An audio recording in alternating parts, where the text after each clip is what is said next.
In this example, I'll be using this mobile crane. The reason why they call mobile crane because they moves on a truck. There are other cranes like construction site, tower crane, the breeze crane in the industrial setup.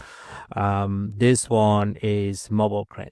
Now, this can go all the way from 5-ton tens to up to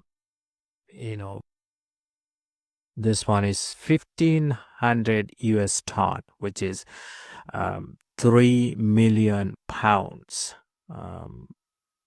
So pretty large capacity. The boom can extend over 300 feet, and this entire load is actually moved by hydraulics, and the actual calculations of the hydraulics part is not really that complicated.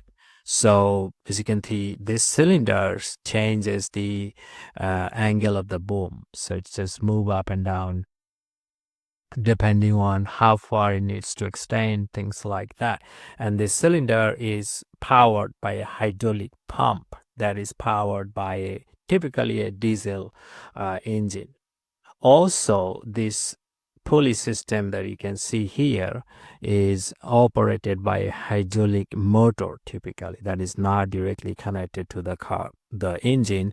It is connected to a hydraulic motor, which also gets power from a hydraulic pump. So the pump provides power to both the cylinders and the motors. In this scenario, you only have one cylinder.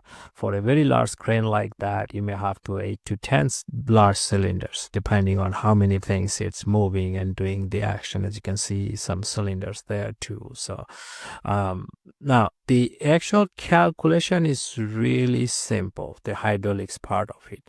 In the OpenEducator.com, under fluid power, there is this chapter 7 discusses about this calculation. So the example: cranes, excavator, automotive brakes, bottle jack, floor jack. So the calculations are all there. So it's not that complicated. Only one thing you need to understand before you start on the calculation is understanding the moments, which is in chapter 3, statics.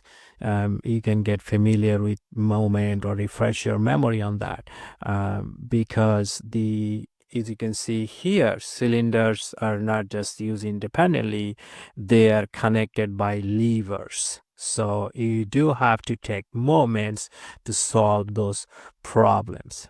That's probably the only thing maybe in your way. So just familiar with moments a little bit before you start solving these questions on cranes, excavator, solving actual excavator problem. There is a excavator problem solving here. So the actual hydraulics calculation is not that complicated.